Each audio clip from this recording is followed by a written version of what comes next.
Art, you ready? Yeah, I'm ready. All right. Welcome, everyone, to the Edith Wheeler Memorial Library. This is the fourth installment of Art Gottlieb's lecture on the 20th century by decade, part two. I would like to take a moment and thank our sponsor for this program, the Friends of the Library. Now, without further ado, please give a warm welcome to Art Gottlieb. Hi, everyone. Nice to see you. Today we're going to do the 1980s, and I've got 5 pages of carefully written notes that I wrote this morning out in the kitchen. So we pick up where we left off from the end of the 1970s and Jimmy Carter, and what a lot of people felt were a very liberal, libertine time, the 1970s, both morally, sexually. We had Jimmy Carter, who was the first president to actually make it publicly known that the United States was changing its position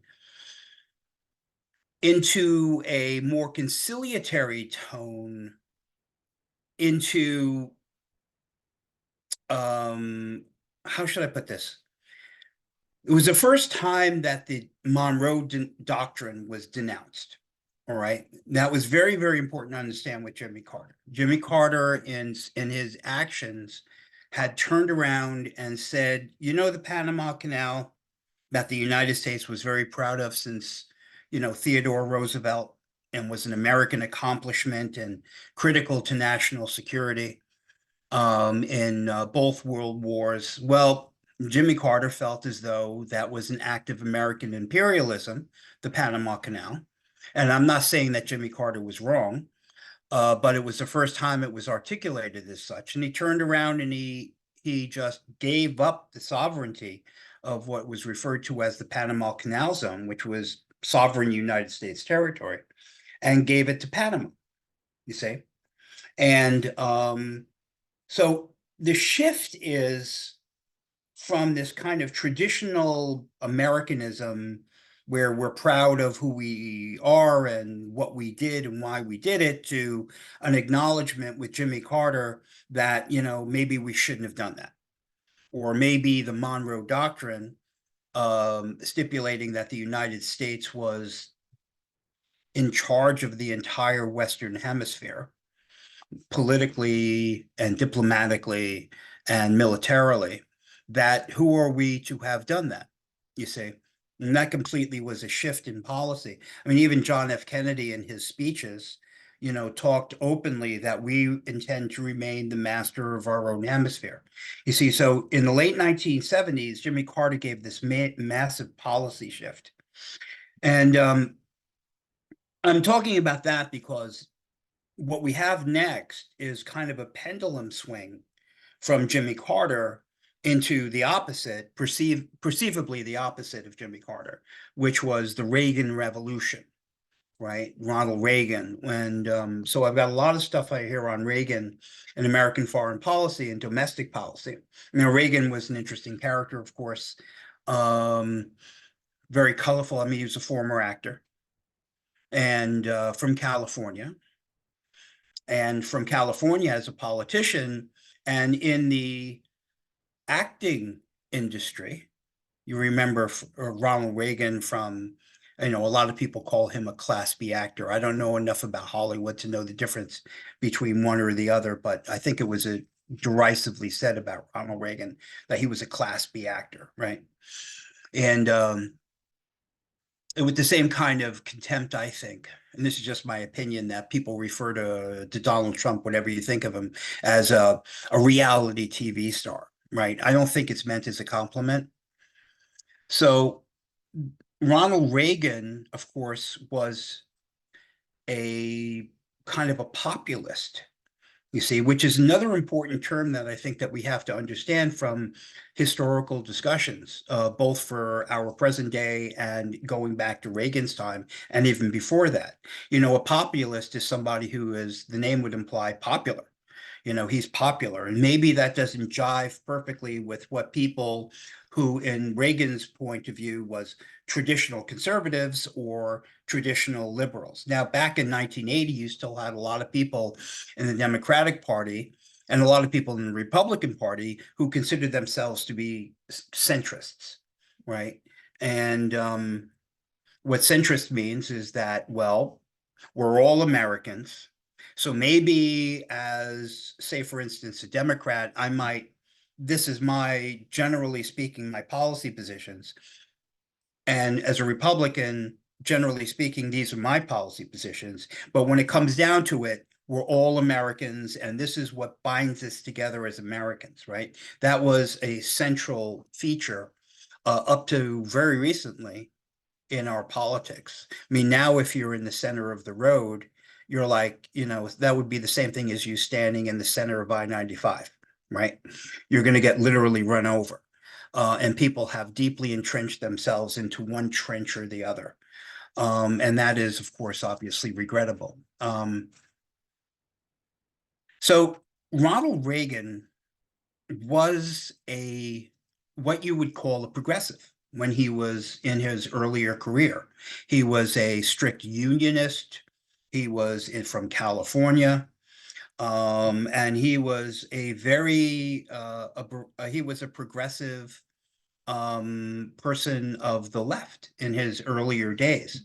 And somewhere along the line, Ronald Reagan turned into a staunch conservative. Maybe it was a result of what he felt was, I don't know, in Reagan's mind, the limitations of liberalism. I'm not sure. I think he found some kinds of corruption within ranks of Hollywood, and the unions and the power structure in California. But whatever it was, he flipped into an ardent conservative. And as an ardent conservative, when you get somebody who is a conversion like that, you see, and this is an important point, when you get somebody who has converted from one thing to the other, they become more purely the other than people who were always that other, right? It's like, you take somebody who was, I don't know, you want to marry a Jewish guy, so you promise his mother that you're going to switch to Judaism, right? So you convert. And then the person who's converted Jew is actually more Jewish than all of the other people who were just always Jewish. It's that kind of a thing. And that's what Ronald Reagan was. He was a staunch conservative. And so he is elected president, of course, and it was the populist conservative movement. And who was behind him? And I explain some of these things because we have some of the same threads of it today that are explained. And of course, in our own current politics with Joe Biden, of course, running for his second term, Joe Biden frames things in a way that makes sense to people in the 1980s, right? Because many of the similarities are with a populist opponent that he has now in Donald Trump, right? So in these days, in the 1980s, there was something that Richard Nixon originally coined a phrase on campaigning, which was the silent majority. Right now, whether or not the silent majority still exists or not, that might be a question for another day, but it exists in some form. Whether it has enough power to win an election might be something else. But in Reagan's time, the Christian right, particularly, was willing to embrace Ronald Reagan.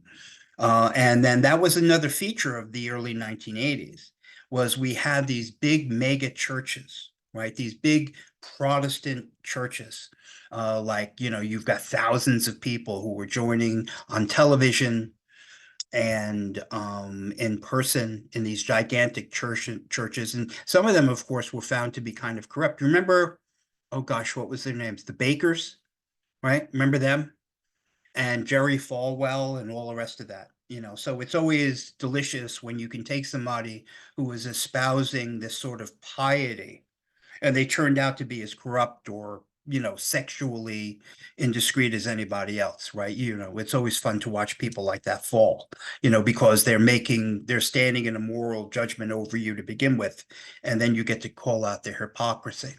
And that still is alive and well, of course, all of that.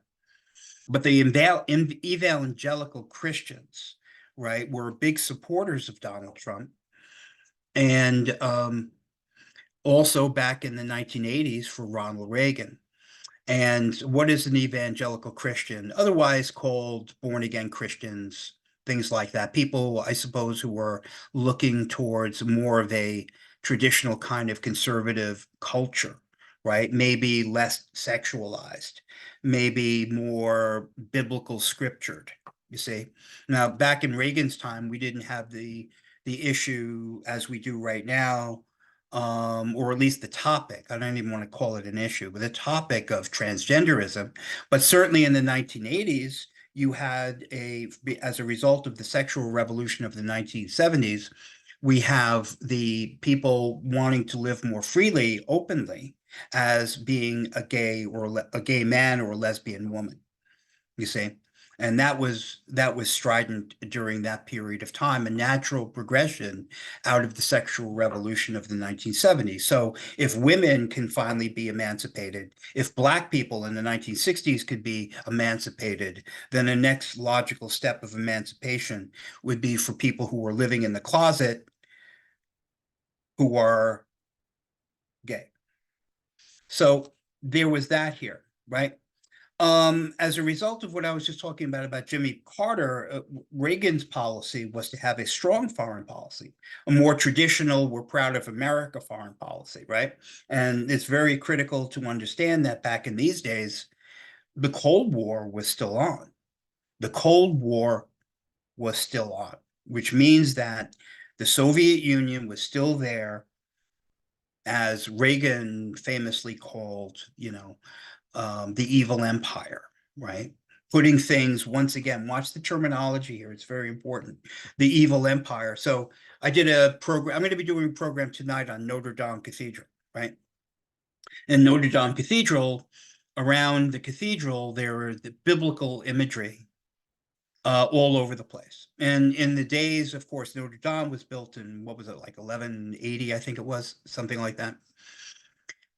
I mean, most people were illiterate. So you had to tell the story of the Bible through parable, through story. And that's why around these old cathedrals, you even see this in the cloisters down in New York, if you ever look at it, which were old monasteries, by the way, 5 monasteries put together in one campus.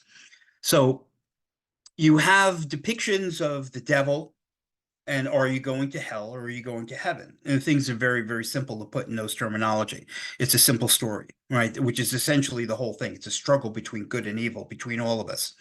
And here, with Reagan saying the evil empire, once again, it's delineating our opponents as evil. And by definition, we are good. You see? That's the kind of terminology you have for people who are communicating in this fashion.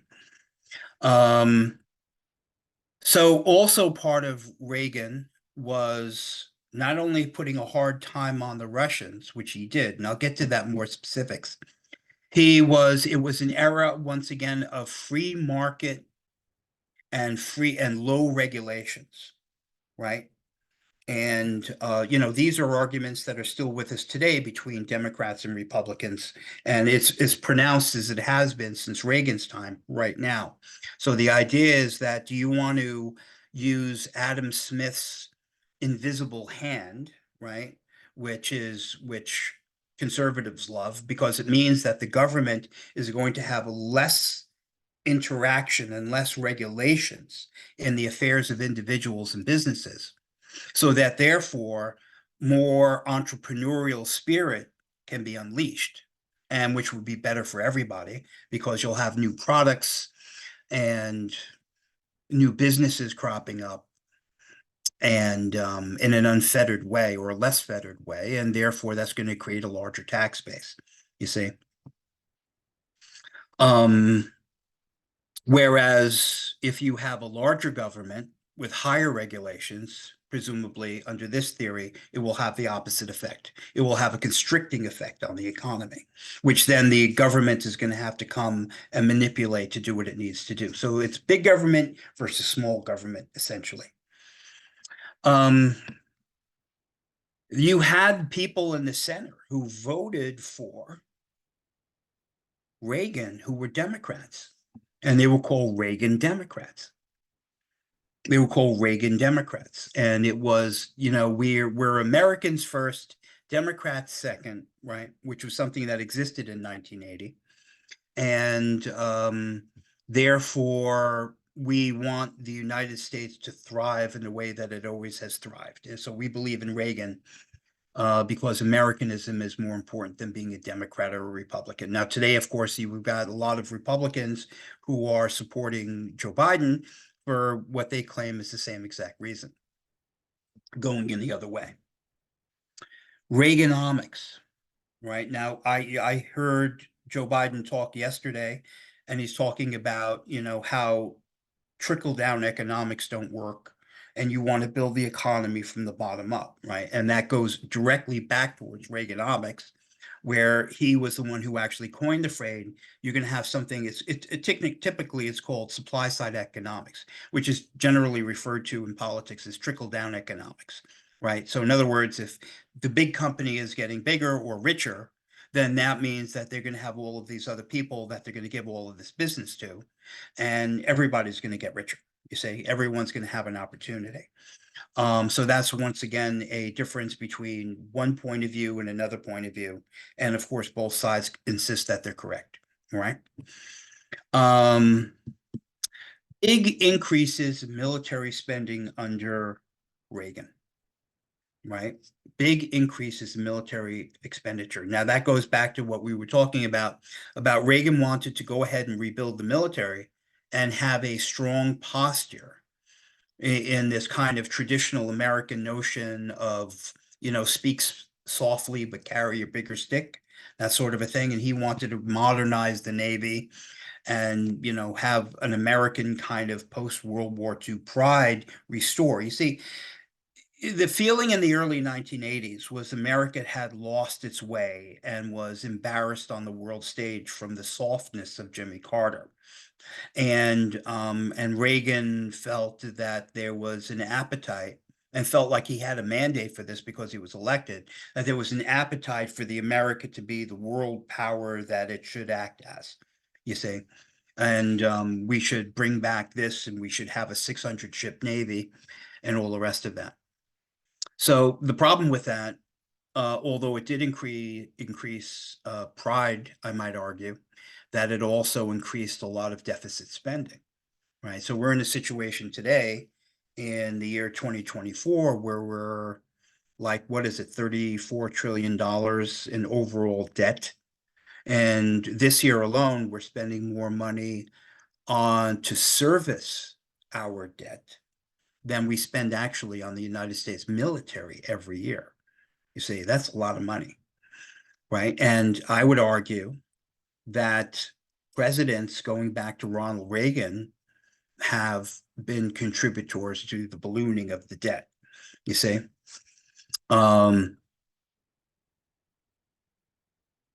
So we had a recession in the early 1980s, right? And remember, the interest rates were very high back in those days.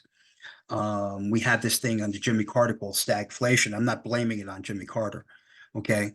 And there was a major stock market crash, if you remember this, in October of 1987, which of course scared the hell out of everybody, because the last time something like that happened, I mean, is this another 1929, right?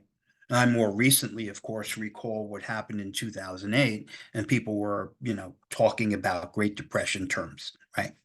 And if you can keep something from becoming a depression. And, or as Harry Truman famously said, when somebody else's loses their job, it's a recession.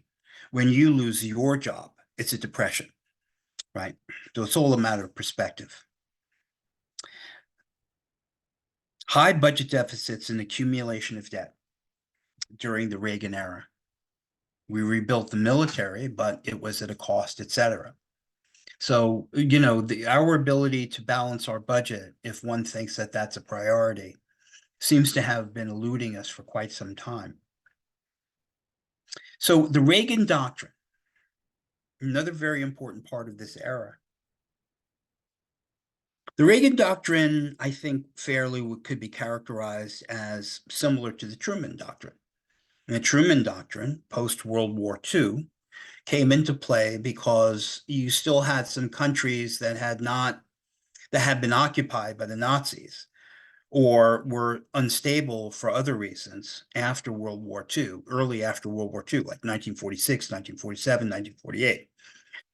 Particularly in 1947, there were two of those countries, Turkey and Greece, and they still had occupation forces in them by the British. And the British they were rolling up their forces because they were closing shop practically militarily. Great Britain was virtually bankrupt by the end of World War II. They had fought two world wars in the span of two generations.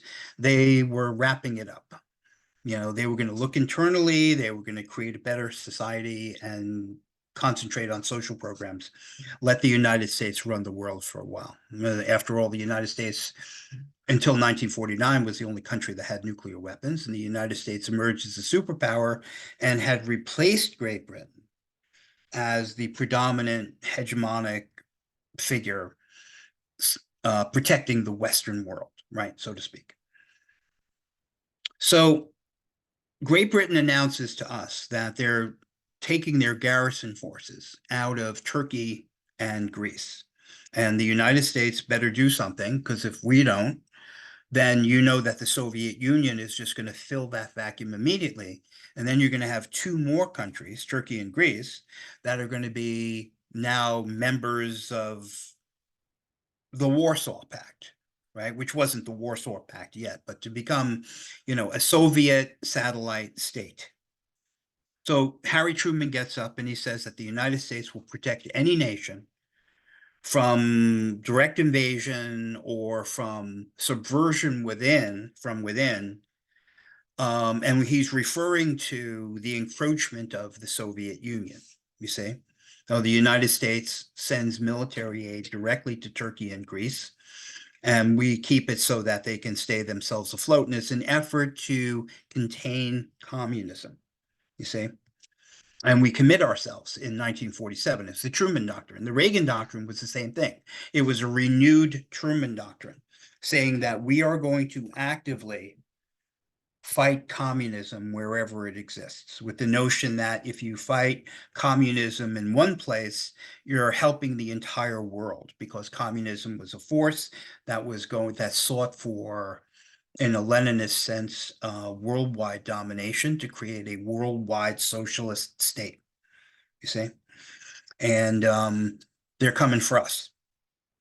So what Reagan does is he focuses on where communism is encroaching, and that is in places as you around the world, Africa, South America, different places like that, Middle East even.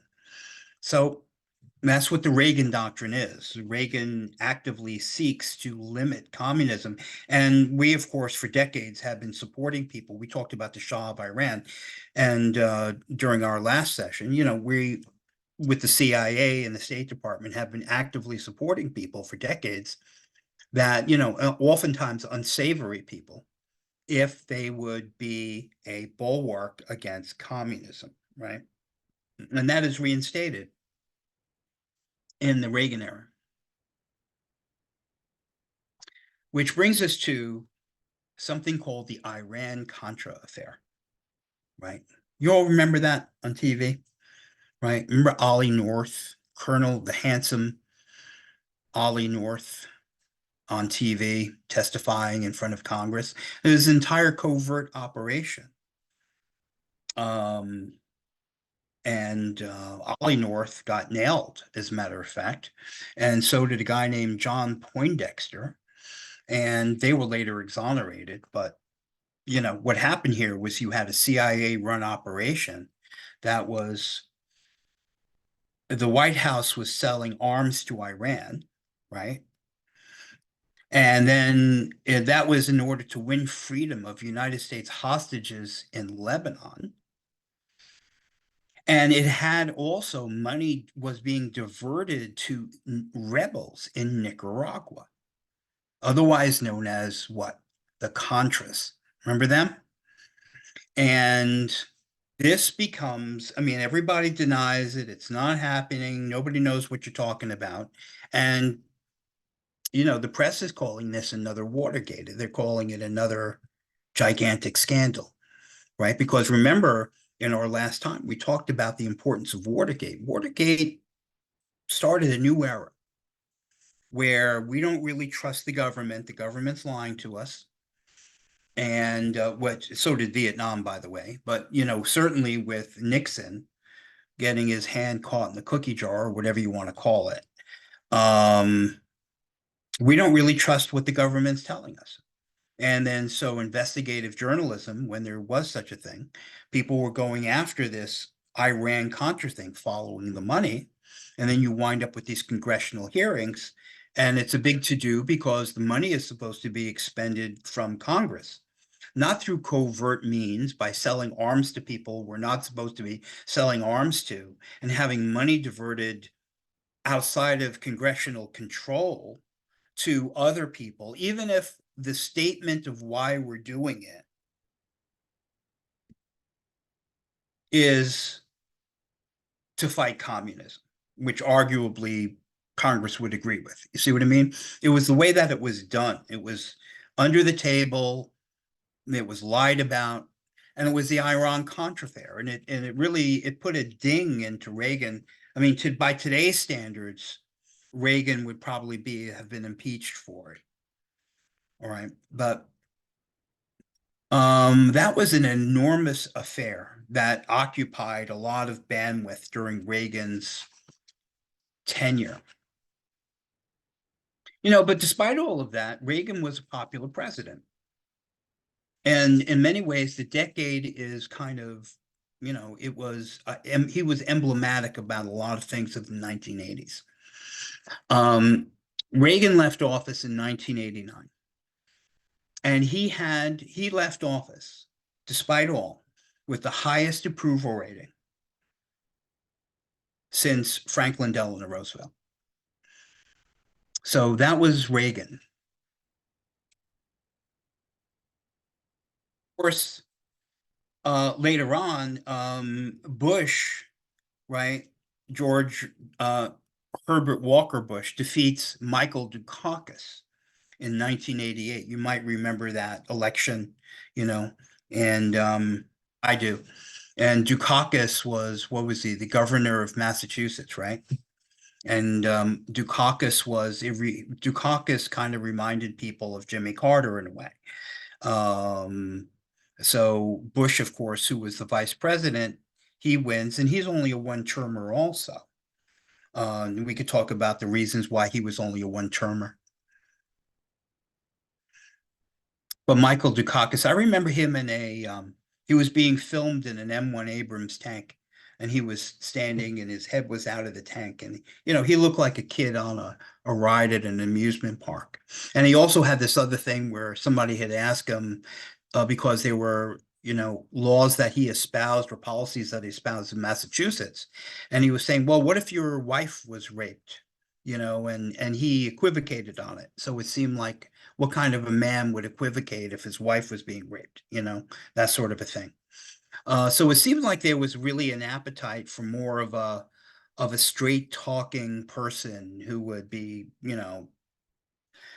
not intellectual and not weak and not that sort of a thing.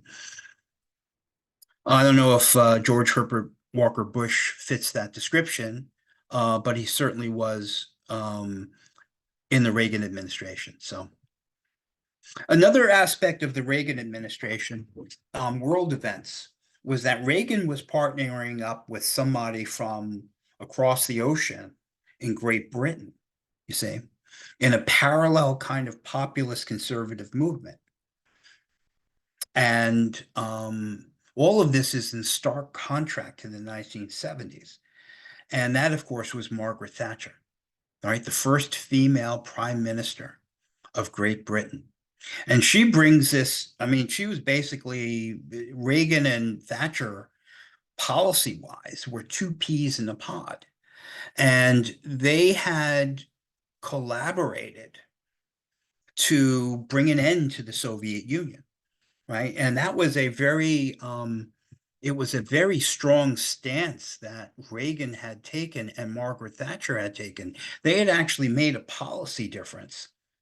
Whereas before this, before Reagan, it was going to be this, what was referred to as détente, right? So in other words, it's people felt, especially liberals felt, that it would be better for the Soviet Union to be diplomatically and military as strong as the United States, right? Because therefore neither side would have the inkling to go and take over something or try something stupid. You see, if you were really checked. And so it was kind of like two countries with missiles pointed at each other, which they were, and neither one of them wanted to die, which they didn't, and that was going to be the stabilizing feature. And the risk, of course, was once one country got some advantage, it would upset the balance of power. And then that country who thought they had an advantage better go for broke and destroy the other country before they equaled the advantage. You see, that was always the thing during the Cold War. It was always the thing. And what Reagan and Thatcher, particularly Reagan, his idea was, we're going to break the back of the Soviet Union. The hell with détente. You see, now that was pretty ballsy stuff. And of course, everybody said, well, this guy's going to get us in a war, a nuclear war. You see, why don't we just leave it as it is and everybody's equal and everybody gets a lollipop and it's all going to be fine? And Reagan comes out and says, no, we're the United States of America. The Soviet Union is evil, right? And we're going to destroy them. We didn't say we're going to destroy them, but certainly the implication was there. You see? Now, this was really scary stuff to a lot of people. You had a lot of rhetoric, and this guy's going to get us in a war. We've heard that a lot of times from a lot of people over the years. And, well, what Reagan does is he actually has what he feels is an advantage, you see? And back in those days, the United States, of course, we were still technologically advanced. I would think that the same could not be said in the same way now, right? China has as much advancement probably in technology that we do. And China has a larger navy and all the rest of that. I mean, back in 1980, all of that was unheard of. You see, back in 1980, then when we thought of communism, I mean, obviously North Korea was a communist country, and obviously China was a communist country, but nobody really was worried about that, because they seemed backwards all the way then. Not now. Not now. Now is Russia and particularly China first world nations as far as technology is concerned and as far as military expenditure is concerned. You see, but for Reagan in the 1980s, with technology being in our hands, there was this thing on the drawing board called the Strategic Defensive Initiative. Anybody remember that? The SDI.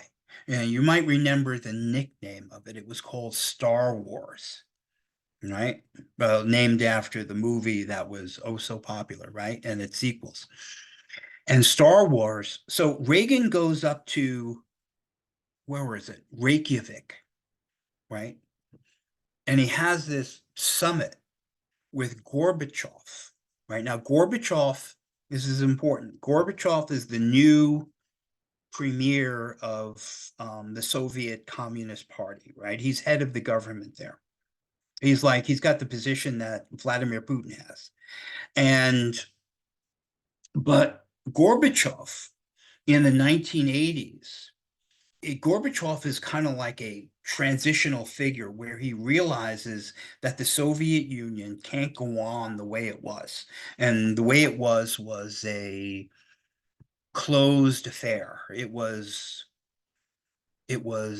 secretive, right? It was highly propagandized.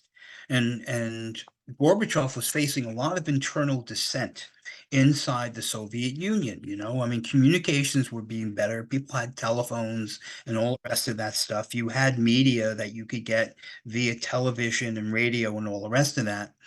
And the Russian people were upset that their standard of living was as low as it was.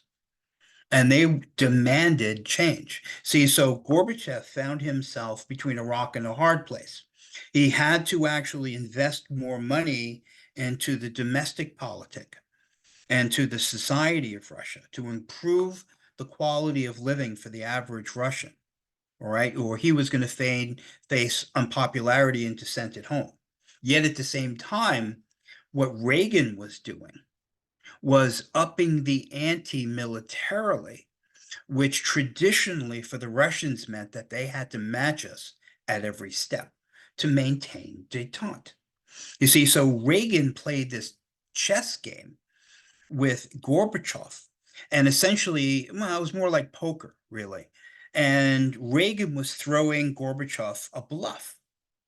And Gorbachev had to either call the bluff, right?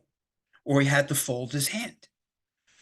And because Gorbachev, the Soviet economy could not match what Reagan was upping the ante with militarily that we were going to be doing. And the Russians couldn't increase the quality of living domestically. They couldn't do both. And you see, so Reagan actually took advantage of this, and he broke the back of the Soviet Union, and that's the way he did it. And he did it with this thing called Strategic Defense Initiative, right? What happened was SDI was something that, if you don't know what that is, SDI was on paper in the age of, computer video games, right? It was satellites in near orbit, near space, just outside into zero gravity, outside the stratosphere. We were going to have a collection of satellites, which is essentially missile platforms based on laser beams, right, and other such things. And with our ability to be able to have laser beams and other such weapons in space, technically speaking, anytime that the Soviets might launch a missile, an intercontinental ballistic missile against the United States, it would be immediately neutralized by one of these weapons. So this thing that we had on the drawing board, theoretically, if operable, would neutralize the entire offensive capacity of the Soviet Union like that. And the Russians had nothing to match it. Now, this is a catastrophe militarily, for a country that since 1945 has sought to match the United States every single step of the way. See? Now, Reagan goes to Iceland, right? Meets with Gorbachev. And Gorbachev, I mean, the guy's affable enough, actually, but Gorbachev demands that the United States cancel the strategic defense initiatives. And Reagan essentially says, no, we're not doing that. And that's it. We're not doing it. It's not even on the table, right? And Gorbachev thought that it was he had a big levering point. And Reagan calls his bluff and says, we're not doing it. And Reagan actually walks out. He walks out, which is another thing that even today, when we look back on, we see the strength of our own leaders, that if we're being asked to do something, we're being insulted or something like that, we're supposed to get up and walk out, right? And this is where that started. And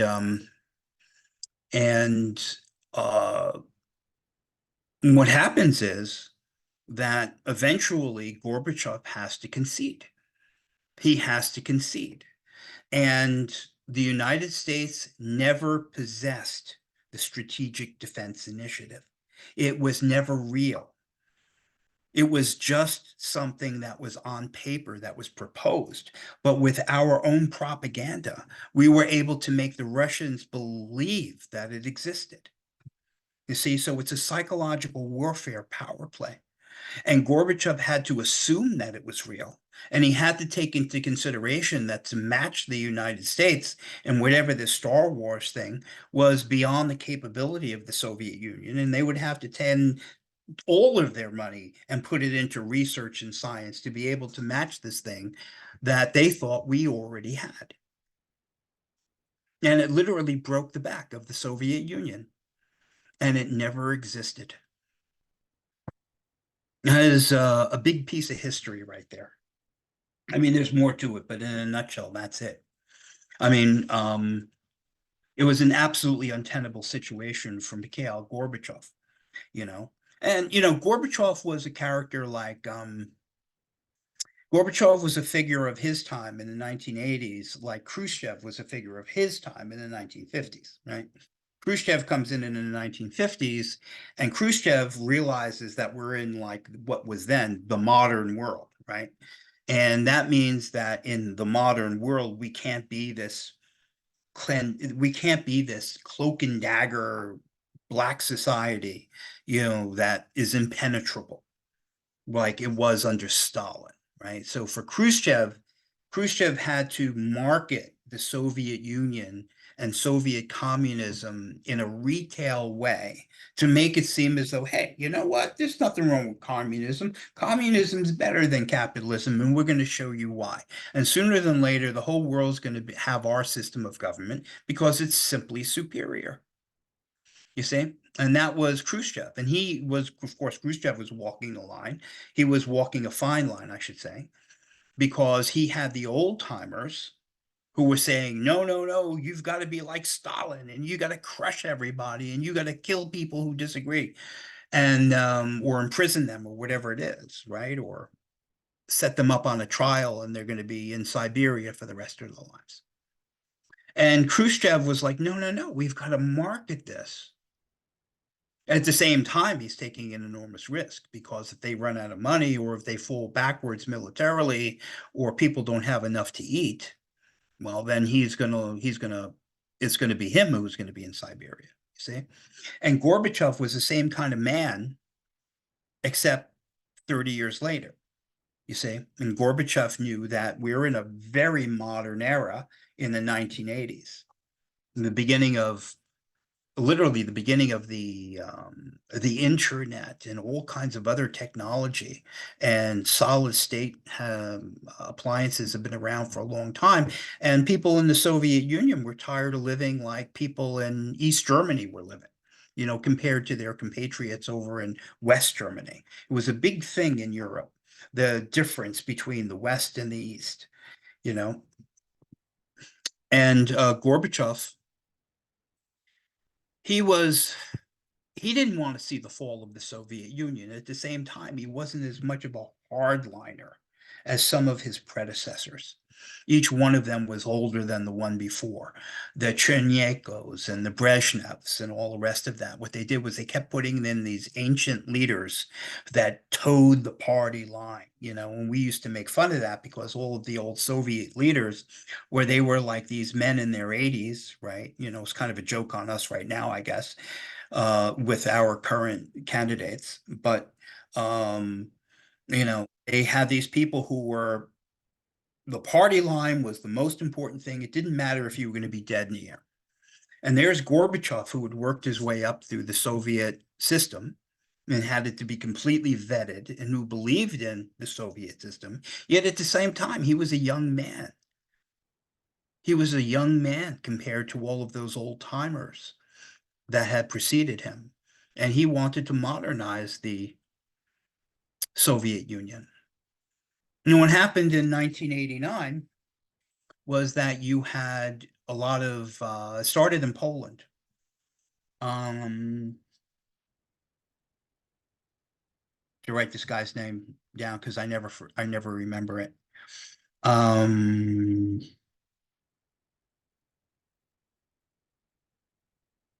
Lech Walesa. Remember Lech Walesa from Poland? Right? I think he worked in a shipyard, right? And this is in Poland, which is communist government of Poland back in 1989, one of the Soviet satellite states. And Lech Walesa leads this, I don't know, workers' revolt, right? which is, I mean, if you've already got a communist country, they don't want a workers' revolt, you see, which is kind of a joke because, you know, the whole thing about communism is the power of the proletariat or the worker, you see. But once the government is communist, they don't want any revolts from anybody.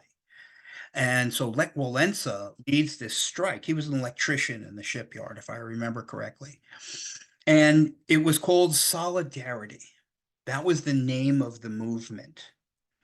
And this, what happened was the Polish government finally gave in to the demands of this unionization of the shipyard workers under Lech Walesa, under the Solidarity movement. And it was a real breaking point in communism because the communist government of Poland gave in, you see? Whereas beforehand, the Russians and the communist satellite states would have used something called the Brezhnev Doctrine, where they would have come in and they would have crushed somebody like Lech Walesa and the Solidarity movement.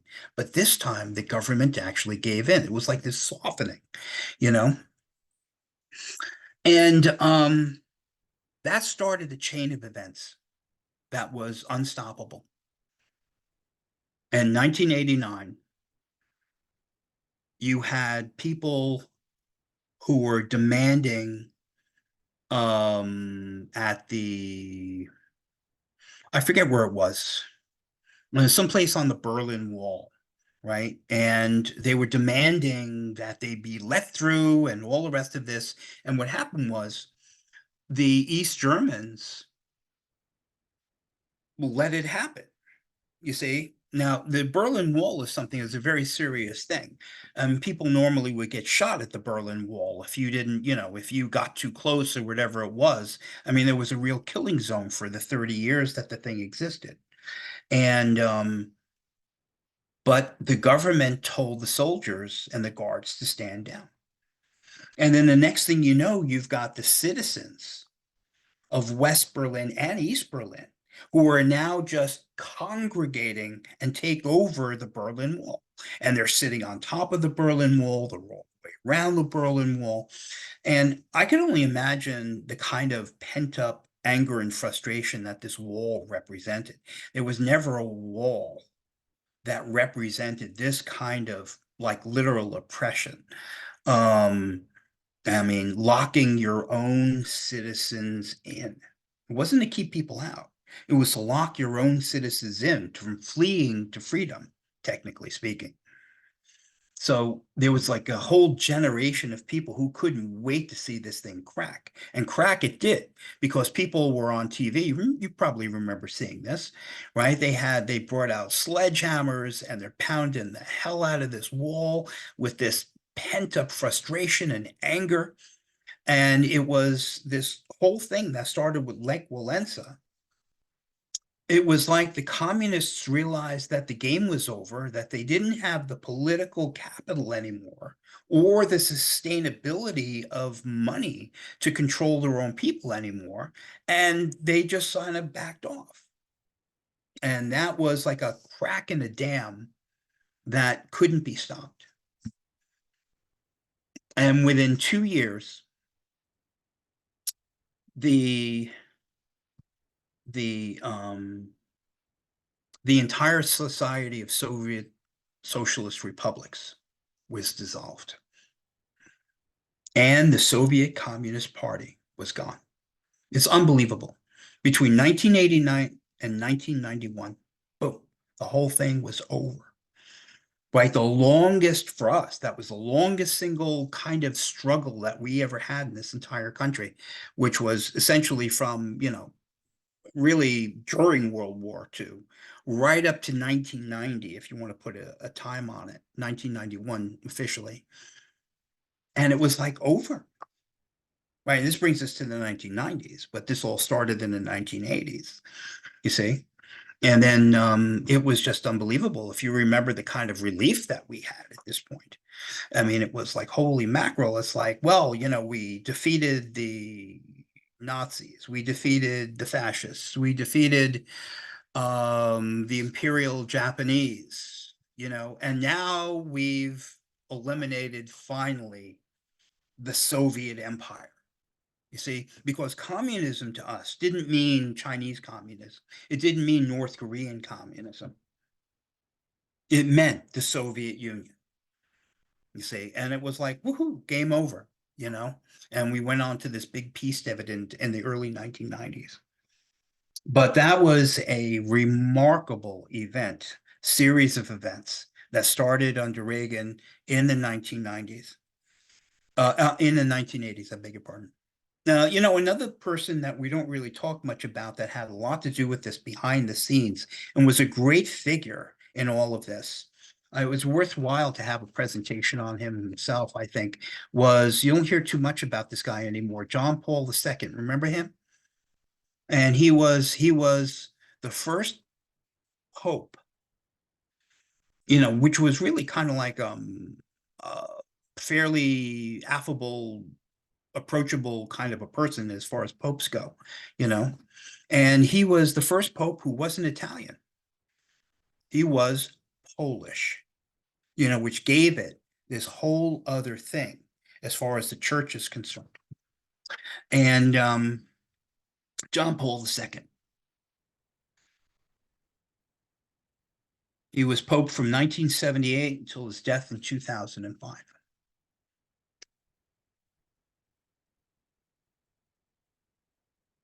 Of course, Thatcher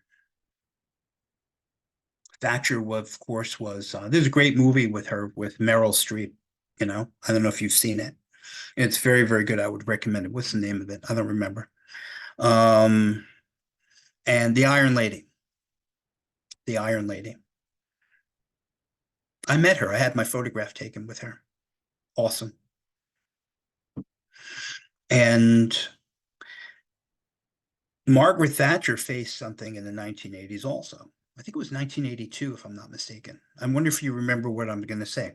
It was the Falklands Islands War.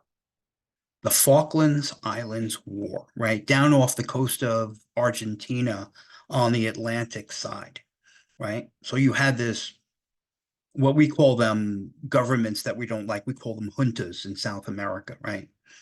Otherwise, we call governments other places we don't like. If we don't like the government, it's always a regime, right? If we do like them, it's the administration. If we don't like them, it's the regime, right? In South America, it's a junta. And so they had these people in South America. I mean, you know, in Argentina, the politics there in Argentina was, you know, always a little thin in some places. And these people, military people in power, you know, one good way to get people behind you is to create a national crisis. And then everyone's going to get like very patriotic and nobody's going to want to change horses when you're at war, you see? That's always a political trick, by the way. It has been for centuries, right? If your numbers are low or whatever it is, you create an international incident or you don't stop an international incident deliberately. So it becomes an international incident. And then you get to be somebody who is the figure of a movement against something that's threatening the country. Right. And now you are, you know, traditionally we love people like that and we don't want to part with them because they become the figure of our nation, you know. It's a political trick that people use all the time and have for centuries. Now, this junta down in Argentina, what they decide to do for their own survival is create this sense of nationalism by literally triggering a war. So you have these islands off of Argentina called, what was it? Los Malvinas, right? Otherwise known as the Falklands Islands, right? And, you know, there was always this, one of these territory disputes. I mean, it belonged to Great Britain. And then the Argentinians, because of the proximity, always said it belonged to Argentina, right? And this is something that's been going on for probably 300 years.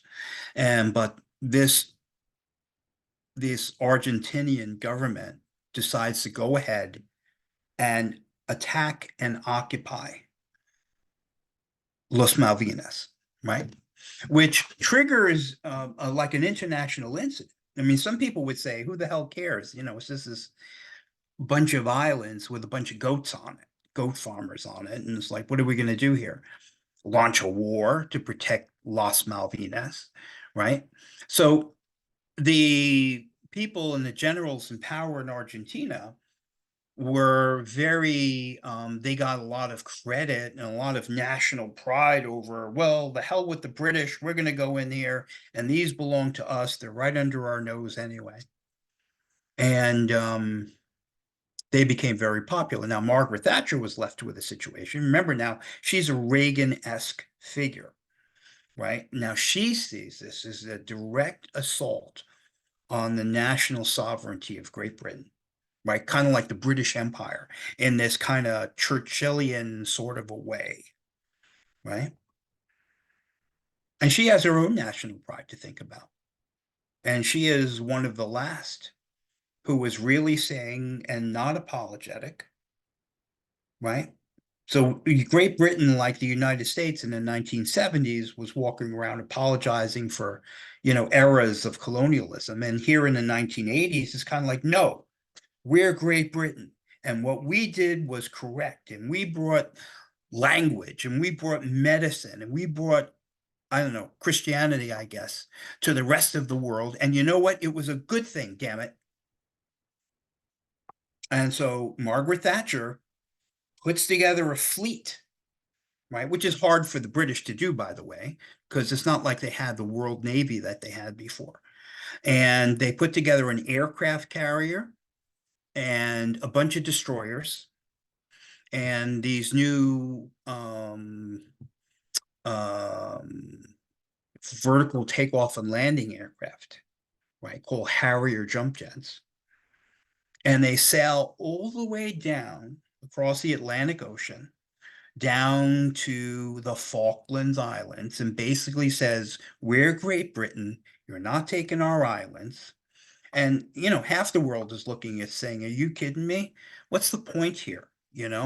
But for Margaret Thatcher, it was the principle. And it was this whole thing. And the Falklands called the 100 Days War. Well, some people call it the 100 Days War. It lasted 100 days. And the British got nailed pretty bad, actually, because the Argentines were using French jet aircraft, right? And they were using these, what do we call it? Mirage 2s, I think they were. And they were using these missiles, these modern air-to-surface missiles called Exocet missiles, which were modern missiles. And the two British destroyers got nailed by these Exocet missiles.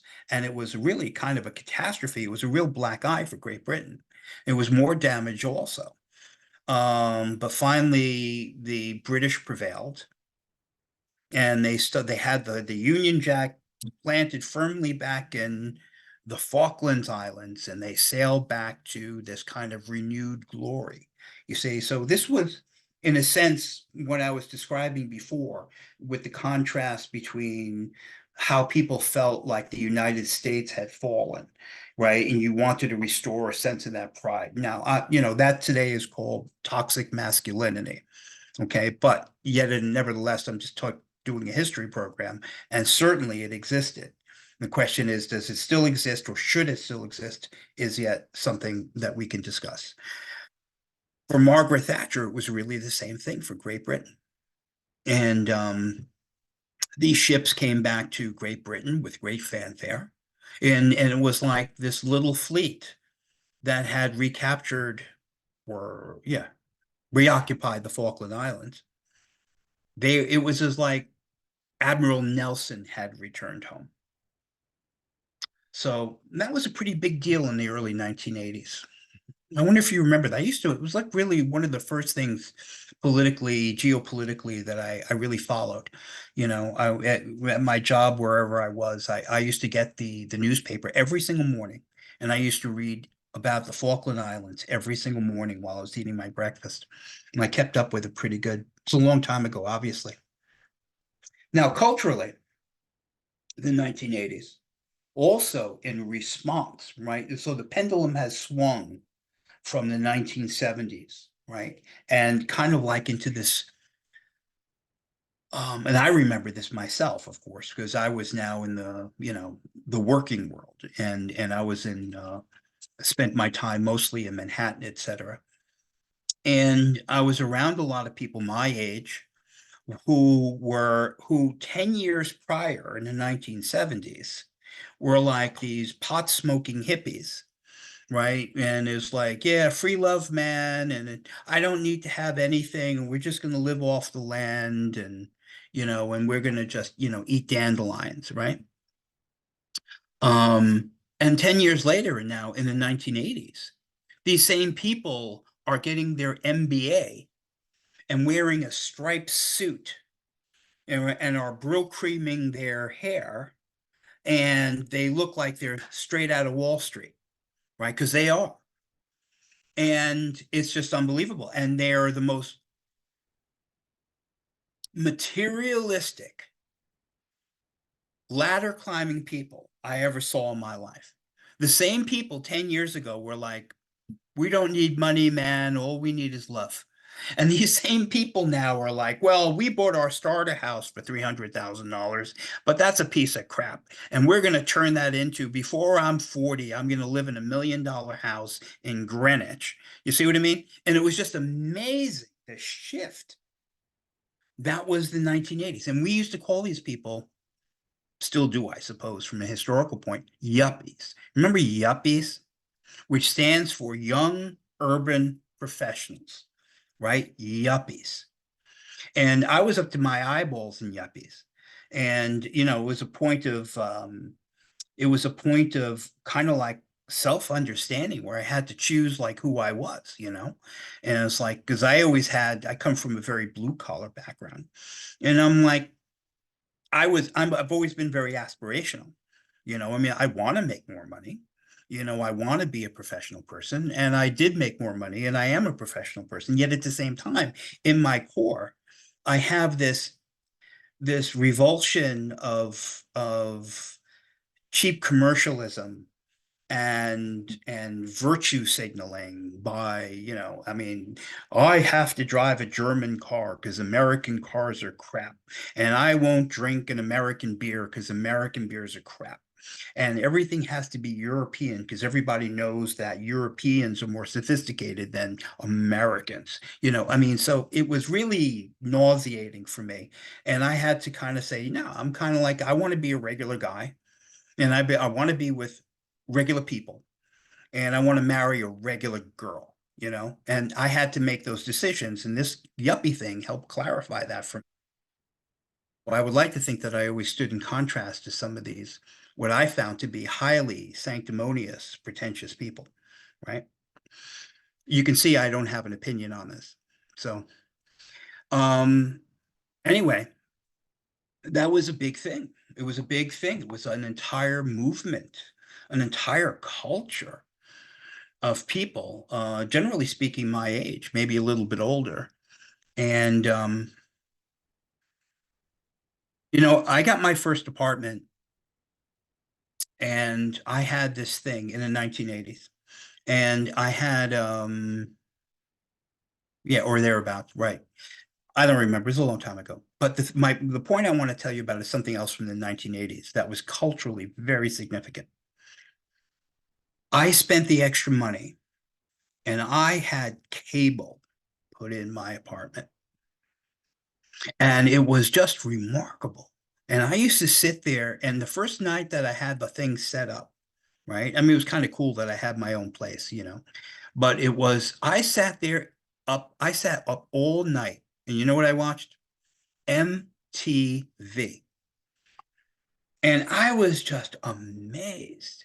I was fascinated because before that, I mean, I had grown up all of these years with, you got from New York, it's Channel 2, Channel 4, Channel 7, Channel 9, Channel 11, right? And of course, for those better than me, Channel 13, you know, and that was it. And 12 o'clock at midnight, shh, that was it, right? You had what do they call that thing? The test screen, right? Or the national anthem at 12 o'clock at midnight. And it was like, dun, dun, dun, dun, dun, and that was it. And now here I am watching TV at 3 o'clock in the morning. I was, it was like, I don't know, it was a big deal to me. And MTV created an entire culture. It changed everything, right? The first song that they played on MTV, I wonder, here's a bonus question for you. What was the song? Video Killed the Radio Star, which was no mistake, by the way. You see, because the idea now is that everything that you're going to do, if you're releasing a single and or whatever, is that you have to have a video. A video. It has to be completely choreographed and all of this. I mean, you look back at those things from the 1980s and they're, it looks like something a couple of kids did in their garage, but you had to have a video and everything had a video. We were in a new era now. And it was MTV. And then you had all of these characters who became kind of icons or role models, right? Really the equivalent of today we would call them social media influencers. God help us, right? And so the most trendy, latest stuff, they're going to be the ones who were dressed that way and look that way. And it was kind of a joke with MTV, where they were so appealing to the youth audience that by the time you got to be 30 years old and you couldn't pretend that you were young anymore, you literally just evaporated. You were gone, right? Because you just had to be gone, right? Because everybody, all of the video jocks and all of the people hosting the shows, they had to look as young as the audience that they were appealing to. You see, it literally changed society. MTV. And you had spin-offs of MTV, right? You had Black entertainment television, you had other sorts of things. So this way it was, you have a place for Black musicians and the upcoming rap music. And then later on, of course, hip hop, which was a little bit later. But it can't be overstated how important this was as a driving medium. Now, as far as cable TV was concerned, that changed the world also.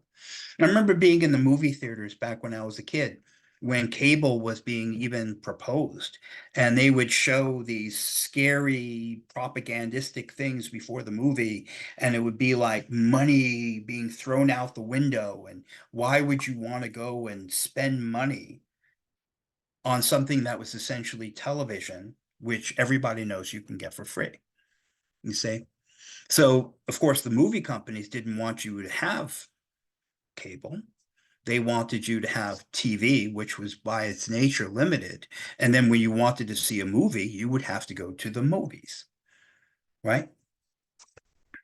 And another thing that was a big change in the culture, as far as media is concerned, was everybody had a VCR, right? By this time in the 1980s, everybody had like a VCR. And how do you program this thing, And you could actually get or rent remember the VCR tapes, right? And then pop the thing in, and then you could record something and play it back whenever you wanted to. I mean, this seems so obvious, and we're all so jaded with it now, with instantaneous communication. I mean, literally instantaneous. I'm so addicted to this thing, I'm embarrassed to tell you. And back then, if you could watch a movie when you wanted to watch it that wasn't being shown on television, or you didn't have to go to the movies, you took a movie. Let's watch Ben-Hur, and here's the tape of Ben-Hur. And you put the thing in there, you sat down with a beer and some popcorn and your sweetheart, and you just watched the damn movie. And you know what? You can stop it and go to the bathroom and come back and turn the thing back on play. What a luxury. It was unbelievable. You know what else something else started with the VCR, right? Which was a precursor, of course, later on to the internet. Something that people, generally speaking, don't talk much about is like the driving factor that really pushed an industry was the porn industry, right? Pornography, right? Pornography before VCRs was on, you had to have a projector if you wanted to watch it and all the rest of that. And but now you had like pop the sucker in, it was relatively easy. It changed the entire industry, from film to VCR. And then later on, when the internet became available to everybody, one of the things that actually was boosted by the internet, and the internet was boosted by, was pornography, right? It is not the normal thing that you would put up there in front of your essay on the internet, but it's very, very true. Certainly still is. Um, Punk rock was something else that started in the 1980s, right? Not really my cup of tea, mostly in London, but of course everyone was emulating it over here. This really raunchy bunch of characters, adjective mine, incidentally, with the spiked hair and the torn leather jackets and the pants and the crazy boots and different kinds of piercings and things through your clothing of metallic objects, right? Like, not really my thing, but it was a big movement, a big, big movement, punk rock. Um, as far as clothing was concerned, 1980s brought us running shoes, jogging outfits, all sorts of things became the norm. Now, women, of course, following the trend of the 1970s of mainlining women in positions of power, you had the aforementioned Margaret Thatcher, obviously. And then remember the space shuttle, right? The first female astronaut, Sally Ride. That was a big deal. The first female astronaut, Sally Ride. I wonder if you remember her. And a very important one, we can do an entire hour and a half on this subject. Sandra Day O'Connor, appointed by Ronald Reagan, the first woman Supreme Court justice, right? What a big deal. It was really a big deal. And, there wasn't even a woman's room anywhere near the main court. They had to actually take a men's room and convert it into a woman's room. And then she was the only woman, obviously, on the Supreme Court until Ruth Bader Ginsburg joined her. Sandra Day O'Connor. It was a fantastic story. Very interesting stuff. She grew up on a ranch in Arizona.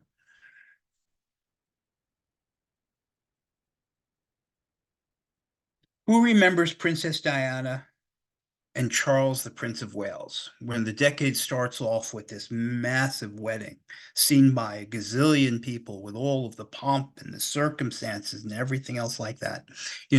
I was talking about Prince William just recently upon the death of the Queen. Um, and one of the things that surprised me, because I never really paid too much attention to this sort of stuff, was women in the senior facilities that I, are, typically people who are around 85-ish, a little bit older, right? The women hated Prince Charles. They hated him, right? Because he was going to ascend to the throne, right?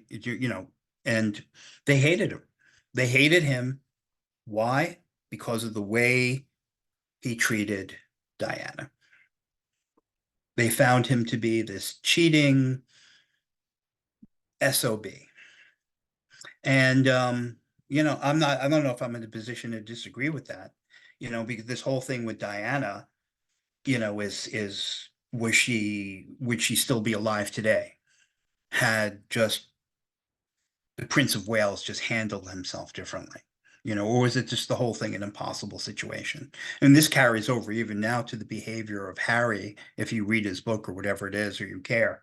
What happened with his parents, the Princess of Wales, the Prince of Wales, and of course Princess Diana. But it was a big deal, a big spectacle. The whole wedding. I have a coaster from the wedding. Somebody owed me some money. I don't remember what the hell it was for. And they said, well, I don't have the money. Well, how about this? And he hands me a coaster. I'm like, what, are you joking? But it was a coaster from like the wedding, and it was a really nice coaster. You might imagine, had like a drill a ring on it from where a drink was on it. And he says, hey, maybe this will be worth something someday. I don't know. It's kind of an interesting artifact. I put it in a Ziploc bag. It's in my safe deposit bags. Who knows? Diane, of course, dies in 1997. All right. Mount St. Helens blows its top in 1980 in Washington, kills 50 people, injures many more, destroys all kinds of forest lands. I remember seeing that. All right, I didn't even know where Mount Helens was, you know, but that was a real spectacle. Mount St. Helens. 1984 gives us still to this day, what's considered the worst industrial accident in history. And that was in Bhopal, India.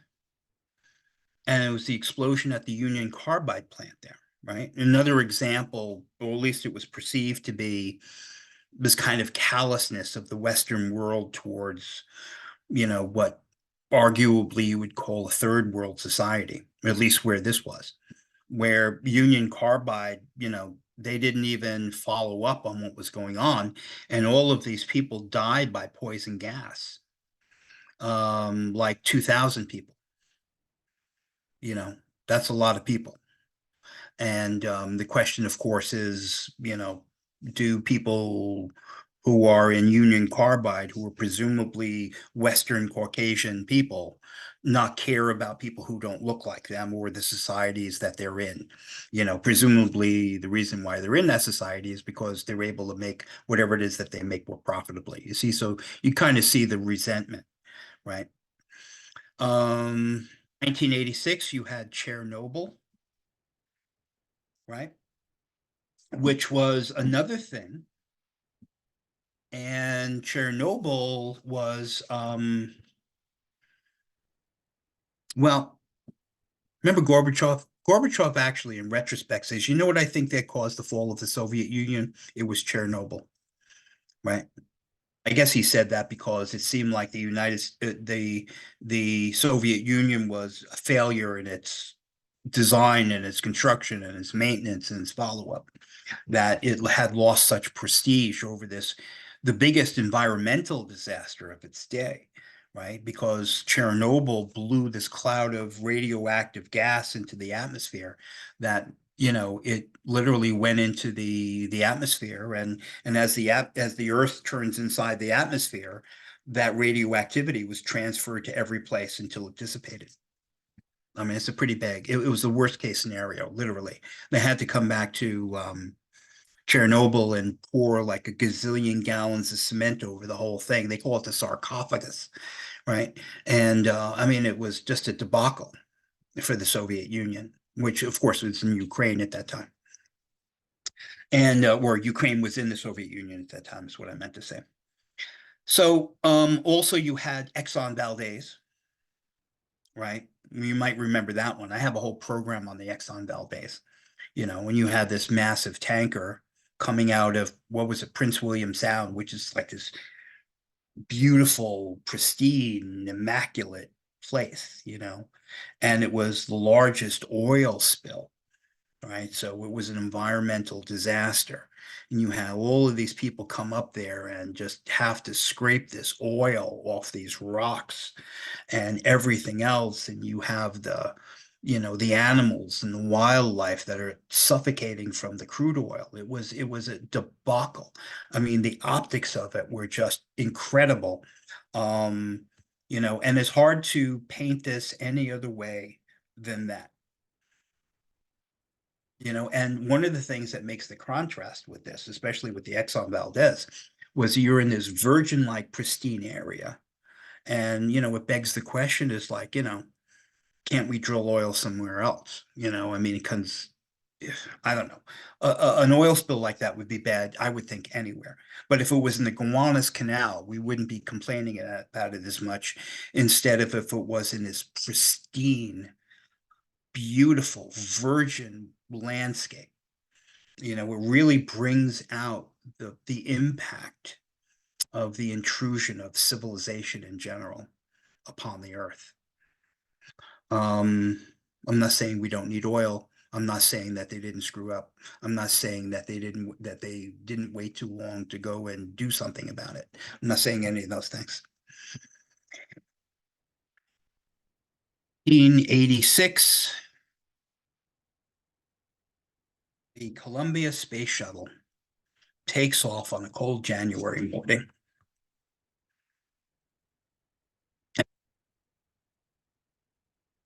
Like 73 seconds into flight. Do you remember that? Killed all seven. I mean, there was nobody who could possibly been alive after that, right? It's a fascinating story about the mistakes that were made, right? The manufacturers of the propulsion rockets, the expendable propulsion rockets. What was the name of that company? Morton Thiokol. Geez, I can't even remember. I remember that. Morton Thiokol warned NASA that they had these O-rings sealing one portion of the cylinder which made up the rocket to the other. An O-ring, like you would use on a kitchen sink that cost 10 cents, except it was this giant thing that went around it. And Morton Thiokol says, it's kind of cold outside. The rubber on those O-rings tends to shrink. We wouldn't launch that rocket until it warmed up a little bit, because we've never tested a situation where it was this cold out, you see. And NASA was in a lot of pressure, and they had this window that they wanted to launch this thing because they were concerned about their reputation, about, having to put the launch off. So they decided to light the fuse on this thing anyway, and they launched it. And the gases leaked out past the O-ring where they weren't supposed to, right? Ignited, and then went back and blew up the rest of the fuel in the tank.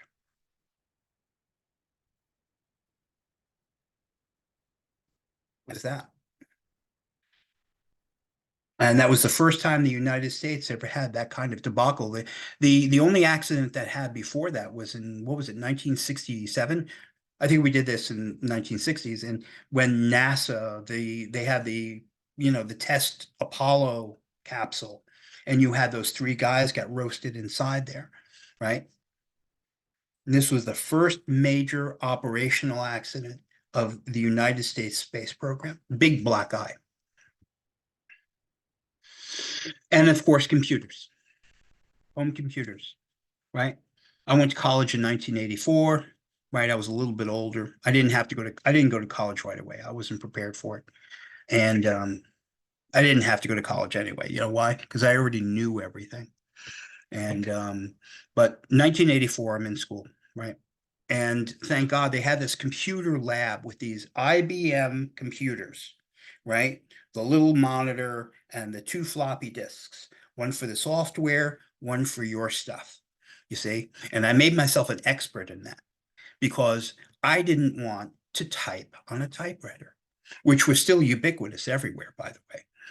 And so, it just freaked me out that I think that if I typed this essay and I made a mistake, I would have to type another page. That seemed unacceptable to me. So I think out of my own laziness, I made myself an absolute expert in every kind of software that there was for word processing, and it didn't hurt me any because I was teaching other people how to do it and everything else like that. In the 1970s, computers were huge. They filled an entire room, and they were the purview of large corporations and companies and large entities and, IBM and all the rest of that. Having a computer yourself. And this was a big revolution. I mean, people were like, what the hell do you need that for? Oh, next thing you know, you're going to be paying your bills on computer. And I remember a lot of people, and they didn't even want to use an ATM. Was like, you think I'm going to take my cash and put it in that machine? You got to be crazy. You remember this? And we take all of this for granted now. So 1981, IBM launches the Model 5150. In 1982, it was the Commodore 64, right? Which was like the American Motors of computers, but it won Computer of the Year award. And in 1983, based on military protocols, starts this thing that we now know as the internet, the World Wide Web. And only like geeks, ultimate geeks were like messing with that back in those days. I mean, even in the 1990s, I was showing people who were completely green how to get on the internet. They didn't even know. It changed the world, obviously.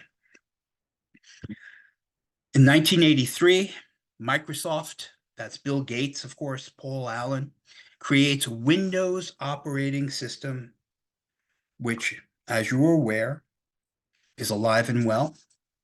That changes the interface between us and the machine. 1984, Apple releases its first computer, right? Apple, Steve Jobs. Another completely different interface with man and machine. And finally, Motorola releases its first cellular phone, right? And I remember using one of those at work, right? The Intrepid Museum, they gave me one of these things. Here, take this, Art, right? And it was like that big, we called it the brick, but it was a cellular phone. And it's like you don't have to find a payphone. Here it is. Boop, boop, boop, boop, boop, boop, boop. Man, I felt like an astronaut. I was so hip. I was so technologically advanced. I mean, it wasn't mine. The thing weighed a lot. It was like a little car battery. And something else I want to talk about in 1980s, right? When I was in school, graduate school, 1989, it was in the middle of Manhattan, and I'm working in the healthcare field, and it was in the middle of the AIDS crisis, right? The AIDS crisis. And that was some scary stuff. The AIDS crisis, right? Acquired immune deficiency syndrome. Another thing that defined the 1980s, and kind of put a magnifying glasses on people's beliefs. Oh, well, that's a gay disease, and those people deserve to die anyway, because, and all the rest of that crazy stuff. And I mean, I remember myself being in a bunch of, room full of AIDS patients, because I was there to be, I was in the field as a helper. And, you got to deal with it. And I was afraid. I was afraid. Nobody knew how you got this. Should I shake this person's hand? You know what I mean? Do I, if it's a woman, do I just, and she kisses me on the cheek or something, am I going to die? I mean, this sounds terrible now, but at that moment, it was real concerns. Of course, transmitted by direct contact of bodily fluids, right? And then we had the drug AZT, right? Eventually. And I remember seeing in the tabloids and in newspapers by the checkout line, I was like, oh my God, Rock Hudson is dying. Look at Rock Hudson. Rock Hudson's gay? Really? Rock Hudson's gay? And and then you had other people who you probably suspected were gay, like Liberace, etc. But this was a major phenomenon back in those days. And a lot of people blamed Ronald Reagan for it, and the Christian conservatives saying, well, if they didn't hate gay people so badly, really they wanted them to die anyway because they were acting immorally, you see, so that was another aspect to it. But I ended with this because this had a tremendous impact.